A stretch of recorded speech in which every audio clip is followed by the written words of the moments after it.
वज़ीर-ए-आज़म इमरान खान की साबिक़ अहलिया और सहाफ़ी रिहाम खान ने दावा किया है कि उनकी गाड़ी पर गुज़िश्ता शब इस्लामाबाद में फायरिंग की गई, जिसकी FIR दर्ज करवाने के लिए सारी रात इन्हें थाने में गुजारनी पड़ी, लेकिन उल्टा ही उनसे सवालात किए जा रहे हैं।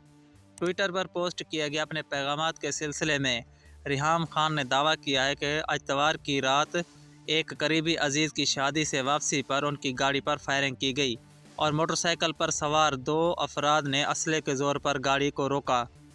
साथ ही उन्होंने सवाल किया कि क्या ये है इमरान खान का नया पाकिस्तान, बुज़दिलों, ठगों और लालचियों की रियासत में खुशामदीद। रिहाम खान की ट्वीट्स के मुताबिक वो इस्लामाबाद के इलाके शम्स कॉलोनी के थाने में मौजूद थीं, लेकिन वाक़े की FIR नहीं दर्ज की गई।